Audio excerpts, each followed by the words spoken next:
प्यारे बच्चों नमस्कार। कक्षा 12 की भौतिक विज्ञान की ऑनलाइन क्लास में आपका स्वागत है।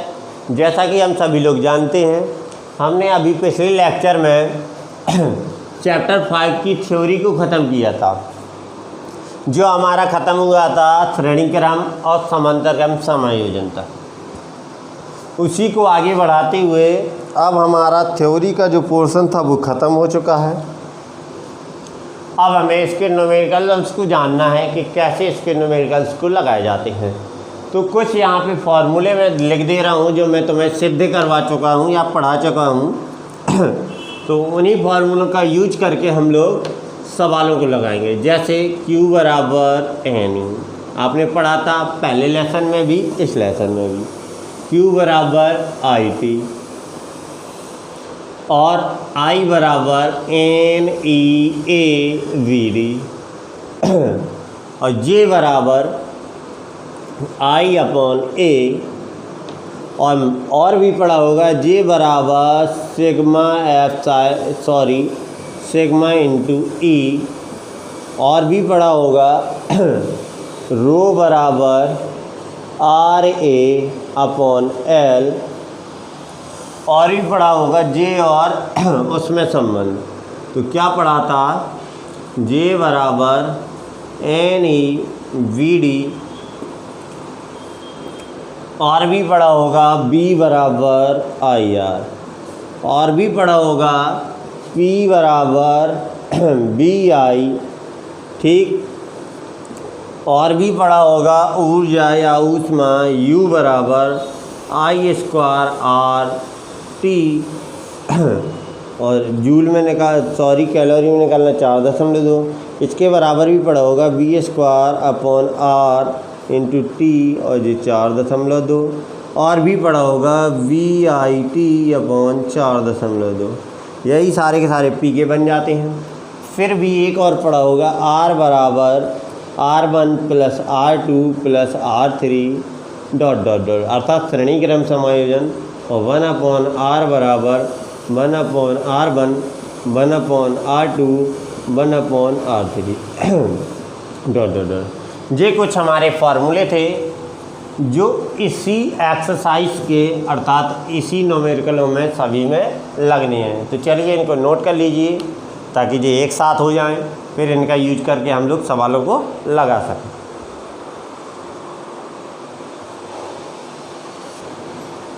चलिए बेटा, अब पहले सवाल को लगाते हैं जो कुछ इस तरीके से दिया हुआ है। क्या दिया है? एक तार में 5 एम्पियर की धारा बह रही है। कितनी बह रही है? 5 एम्पियर की, अर्थात I बराबर 5 एम्पियर। वैसे पहचानते कहते हैं काय का मान है, तो नीचे पीछे देखा करो बेटा, मात्रक दिया रहता है उसका, तो मात्रकों को याद कर लेना तो पता चल जाएगा। फिर कह रहा प्रति मिनट। प्रति मिनट का मतलब T बराबर 1 मिनट। 1 मिनट का मतलब हम T को जब भी लिखते हैं तो मिनट में तो लिखते नहीं, अर्थात 7 सेकंड में हमें कह रहा कितने इलेक्ट्रॉन गुजरेंगे, अर्थात N का मान हमें N निकालना है। N निकालने के लिए बेटा हमें पहले चाहिए Q, तो Q निकालने के लिए उसने एक साधन दे दिया है I और T। तो पहले लगाते हैं Q बराबर IT। I हमारे पास 5 और ये हमारे पास 60, अर्थात 5 × 6 = 30। 300 कूलम का हमारे पास आवेश मौजूद है। अब हमें बताने हैं कि इसमें कितने इलेक्ट्रॉन हैं। तो Q बराबर क्या होता है बेटा फॉर्मूला? NE। हमें N निकालना है, Q हमारे पास मौजूद है, E कितना है मौजूद? 300। 1.6 ये हमारी इलेक्ट्रॉन का आवेश होता है। ऊपर जाएगा 19 पावर बन जाएगी, दशमलव जाएगा 0 बढ़ जाएगी। तो 3000 × 16 × 10⁻19। चलिए काट देते हैं। 16 कम 16 बचेंगे 14 हो जाएंगे 140। 16 × 5 = 80, 16 × 6 = 96 होता है। फिर 16 × 7 = 112, 16 × 8 = 128, तो बचेगा 12। तो 16 × 5 = 80, 16 × 6 = 96, 16 × 7 = 112, तो ये आ जाएगा। फिर बचेगा 8, 16 × 5 = 80, 16 का भाग देंगे 87.9 × 10⁻+19 और ये 2 इस साइड आएगा 1.87, 5 × 19 और 2 21 इतने इलेक्ट्रॉन हैं जो वो 300 कूलम के आवेश से 5 एम्पियर की धारा से 1 मिनट में निकल जाएंगे। तो चलिए इसको नोट कीजिए। इसके बाद देखते हैं हम लोग अगला।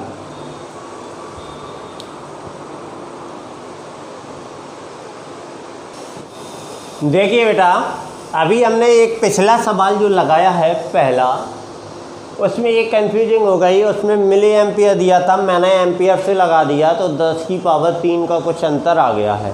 ठीक है, तो वो आप लोग डिस्कशन करके उसको 10 की पावर 3 में कुछ अंतर करके लगा लेना। वैसा ये सवाल इसके साथ जो एक से लगा के अब 7 में सवाल हैं, सारे के सारे उसी फार्मूले से लगने हैं, अर्थात Q बराबर NE या Q बराबर IT से। ठीक है, तो उन सबको आप लोग लगा लेना। अब देखते हैं अगला। तांबे के एक तार है जिसका क्षेत्रफल 1 मिलीमीटर स्क्वायर है। कितना है क्षेत्रफल? A बराबर 1 मिलीमीटर दिया है, तो उसका स्क्वायर करेंगे तो बेटा मिलीमीटर में 3 होती है पावर, तो और 3 और करेंगे तो 10 की पावर -6 मीटर स्क्वायर बन गया। इसके बाद प्रति मीटर इतने इलेक्ट्रॉन, अर्थात n बराबर 2.5 गुणा 10 की पावर 24 इलेक्ट्रॉन है। 2 एम्पियर की धारा बह रही है। मैंने बोला ना कि मात्रक से पहचान लेंगे, तो 2 एम्पियर की धारा बह रही है। अनुगमन वेग निकालना है, अर्थात VD निकालना है। तो हमने बेटा फॉर्मूला पढ़ा है I बराबर NEA VD। तो चलिए इससे हम VD की वैल्यू निकालते हैं। क्या आएगी? I upon NEA। तो I कितनी दी है बेटा? 2 अपॉन N, ये है 2.5 गुणा 10 की पावर 24। E हम जानते हैं 1.6 गुणा 10 की पावर -19। A 1 गुणा 10 की पावर -6। तो चलिए माइनस माइनस कितनी पावर हो गई है बेटा? 19 25, कितनी घटानी है? 24। कितनी बचेगी? 1 पावर माइनस की, जो ऊपर जाएगी प्लस की, अर्थात 2 गुणा 10 की पावर 1 अपॉन 2.5 गुणा 1.6 गुणा 1। ठीक, क्लियर? 1.28 जीरो बढ़ाई, ये 0.28 ये जीरो बढ़ाई, 25 अट्ठे 200 और 8 दूनी मेरा 16 आ गया। कितना बचा? 10/2, अर्थात मेरा आ गया 5 मीटर प्रति सेकंड। अनुगमन वेग का मात्रक क्या होता है? मीटर प्रति सेकंड। तो मेरा अनुगमन वेग आ गया 5 मीटर प्रति सेकंड। तो चलिए कॉपी कीजिए, फिर देखते हैं अगला।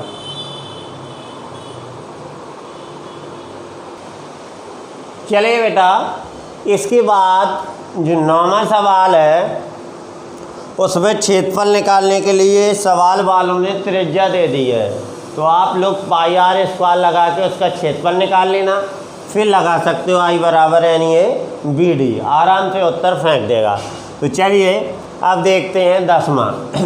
कह रहा है एक तार में इलेक्ट्रॉनों की संख्या, अर्थात n बराबर 2 गुणा 10 की पावर 28 प्रति मीटर क्यूब है। ठीक है, ये मेरे पास इलेक्ट्रॉनों की संख्या दी गई है। अनुगमन वेग भी दिया गया है। कितना? VD का मान 1 सेंटीमीटर प्रति सेकंड है, और हमें किस में चाहिए वेग? मीटर में। तो सेंटीमीटर के मीटर बनाएंगे 10 की पावर -2 मीटर प्रति सेकंड। आ गया मेरे पास वेग भी। धारा घनत्व अर्थात J बराबर निकालना है। बताइए धारा घनत्व और अनुगमन वेग में क्या संबंध होता है? J बराबर NEVD। हमें चाहिए धारा घनत्व। N कितना दिया है बेटा? 2 गुणा 10 की पावर 28, E 1.6 गुणा 10 की पावर -19, और VD मेरे पास है 1 गुणा 10 की पावर -2। तो चलिए इसको सॉल्व करते हैं। 28 2 कितना हो गया? 21, और 16 दूनी 32, अर्थात 3.2 गुणा 10 की पावर 21 घटाएंगे 7। यही आएगा ना? 2 सही है, 3.2 गुणा 10 की पावर 7। धारा घनत्व का मात्रक क्या होता है? एम्पियर प्रति मीटर स्क्वायर, अर्थात धारा और क्षेत्रफल का अनुपात। तो चलिए इसको कॉपी कीजिए, फिर देखते हैं अगला। देखिए बेटा, ये इससे पहले के जो सवाल हैं, जो 14 नंबर का सवाल है, इससे पहले के सवाल हैं सारे के सारे J बराबर NEVD, कहीं J बराबर I/A, इन फार्मूलों से लगने, सीधे लगाइए और उत्तर पाई है। अब देखते हैं अगला टाइप का, कह रहा है लोहे की एक छड़ की लंबाई है, अर्थात लोहे की छड़ की लंबाई जिसे हम एल से डिनोटेट करते हैं, एल बराबर 4 मीटर है। ठीक है, 4 मीटर के बाद कह रहा उसका क्षेत्रफल जो है अर्थात ए बराबर 2 सेंटीमीटर स्क्वायर है। सेंटीमीटर स्क्वायर को जैसे ही हम मीटर में बदलेंगे तो 10 की पावर माइनस 4 का क्या कर देंगे, गुणा, क्योंकि 1 सेंटीमीटर में 10 की पावर माइनस 2 तो 2 घात है तो 4। और इसका विशेष प्रतिरोध अर्थात रो बराबर 10 गुणा 10 की पावर माइनस 6 ओम सेंटीमीटर दिया है बेटा। क्या दिया है, ओम सेंटीमीटर। तो ओम मीटर में बदलेंगे तो 10 की पावर माइनस 2 का और गुणा कर देंगे तो 10 की पावर माइनस 8 ओम मीटर। अब बदल गया, सेंटीमीटर को हमने मीटर में भी बदल दिया। अब हमें निकालना है प्रतिरोध आर। तो बेटा क्या बताया था मैंने, रो बराबर आर ए अपॉन एल। तो मेरे पास रो दिया हुआ है 10 गुणा 10 की पावर माइनस 8, आर मुझे निकालना है, ए मेरे पास 2 गुणा 10 की पावर माइनस 4 है और एल मेरे पास 4 है। तो 4 दूनी 8, 2 का यहाँ गुणा करेंगे और 10 की पावर का भाग, अर्थात आर बराबर मेरे पास आ जाएगा 20 गुणा 10 की पावर माइनस 8 और बटे में 10 की पावर माइनस 4। तो कितनी पावर बचेगी, 4, अर्थात 20 गुणा 10 की पावर माइनस 4, अर्थात आर बराबर 2 गुणा 10 की पावर माइनस 3 ओम। ठीक है, इस प्रकार हम प्रतिरोध को निकाल लेंगे। अर्थात जैसे ही हम फार्मूले को लगाएंगे तो हमारे पास उत्तर मौजूद होगा सामने।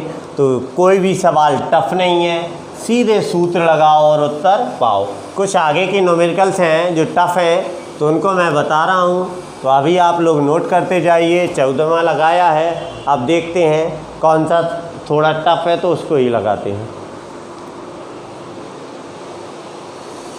चलिए बेटा, अब देखते हैं हम 19 नंबर का सवाल। इससे जो पहले के सवाल हैं वो सारे के सारे रो बराबर आर ए अपॉन एल, किसी में क्षेत्रफल निकालने का दूसरा तरीका दिया है तो किसी में दूसरा तरीका दिया है। अर्थात यदि एक रास्ता बंद है तो दूसरा रास्ता खुला हुआ है क्षेत्रफल निकालने का। ठीक इसी प्रकार इसमें भी देख लेते हैं। कह रहा है तांबे की एक तार का जो द्रव्यमान है एम वो 50 ग्राम है। कितना है, 50 ग्राम, अर्थात 50 गुणा 10 की पावर माइनस 3 kg। और साथ ही साथ हमें एक टुकड़े तो 50 मीटर लंबा तार भी खींचना है। तो ये 50 मीटर लंबा मैंने तार खींच दिया मान लो। और इसका विशेष प्रतिरोध अर्थात रो बराबर दिया है 1.8 गुणा 10 की पावर माइनस 8 और इसका घनत्व जो है वो दिया है 9 गुणा 10 की पावर 3 kg प्रति मीटर क्यूब। और ये क्या है भाई, ये है ओम मीटर। तो चलिए अब देखते हैं हम लोग आगे सवाल को। हमें यदि क्षेत्रफल पता चल जाए तो हमें इसका जो प्रतिरोध ज्ञात करना है वो सीधा आ जाएगा आर ए अपॉन एल से। लेकिन क्षेत्रफल निकालने का एक रास्ता तो बंद पड़ा हुआ है, ना उसमें त्रिज्या दी गई है ना ही कुछ दिया गया है, मतलब ना क्षेत्रफल दिया है ना त्रिज्या। लेकिन एक चीज़ तो दी हुई है, द्रव्यमान और घनत्व। तो चलिए द्रव्यमान और घनत्व का यूज करके पहले कुछ निकालते हैं, कुछ तो आएगा। तो चलिए लगाते हैं घनत्व बराबर द्रव्यमान बटे में आयतन। तो मैंने लगाया घनत्व 9 गुणा 10 की पावर 3, द्रव्यमान कितना दिया है 50 गुणा 10 की पावर माइनस 3 और आयतन मुझे निकालना है। तो मैंने यहाँ पे आयतन भी निकाला, ये यहाँ जाएगा ये यहाँ जाएगा। तो मेरे पास मौजूद आयतन आया, आयतन बी बराबर 50 गुणा 10 की पावर माइनस 3 अपॉन में 9 गुणा 10 की पावर 3। तो ये 3 और 3 जो ऊपर 6 बन जाएगा। तो आ गया मेरे पास 50 बटे 9 गुणा 10 की पावर माइनस 6 मीटर क्यूब। देखिए बेटा ये आ गया मेरा मीटर क्यूब। अब मुझे निकालना है प्रतिरोध। प्रतिरोध रो बराबर क्या होता है आर ए अपॉन एल। तो यदि मैं आर बराबर क्या आर बराबर निकालूं तो क्या आ जाएगा रो एल अपॉन ए। अब मेरे पास लंबाइयाँ दी हुई हैं, आयतन दिया हुआ है। यदि मैं यहाँ पे लंबाई का गुणा कर दूं और यहाँ पे 2 बार लंबाई लिख दूं तो देखिए ये लंबाई लंबाई लंबाई आयतन बन गया और ये भी आयतन बन गया। लेकिन ऐसा करेंगे तो हमारा फॉर्मूला गलत हो जाएगा फिर। तो अब क्या करते हैं, इसको बनाते हैं आयतन। आयतन बनाने के लिए क्या करेंगे, एल का ऊपर गुणा एल का नीचे गुणा, ये बन गया क्षेत्रफल गुणा लंबाई, अर्थात ये बन गया आयतन। अब मैं लगा सकता हूँ rho L square upon we.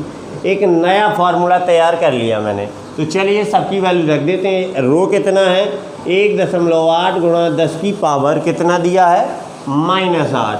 और एल मेरे पास मौजूद है, कितनी दी है, 50 मीटर, अर्थात 50 गुणा 50। और बी मैंने अभी निकाला है 50/9 गुणा 10 की पावर -6। तो 1 50 से 1 50 कैंसिल, 9 जाएगा ऊपर, तो 9 पना 45 मेरे पास आ जाएगा, 9 पना 45 अर्थात 450 गुणा 1.8 और 6 पावर ऊपर जाएगी, जी माइनस और गुणा में जी हमारी माइनस की पावर थी और ये मेरी 6 पावर ऊपर गई, तो ये बन गई मेरी प्लस की। तो चलिए अब इनका गुणा करते हैं और आंसर ले लेते हैं। तो दशमलव से ये 0 कट, 18 पंचे 90, 18 चौको 72, 72 9 कितना हो गया, 81 और गुणा 10 की पावर -2 और ये 2 पावर भी जबानी है, तो 8.1 ओम। कितना मेरे पास प्रतिरोध आ गया, 8.1 ओम। तो चलिए इसको नोट कीजिए, फिर देखते हैं अगला।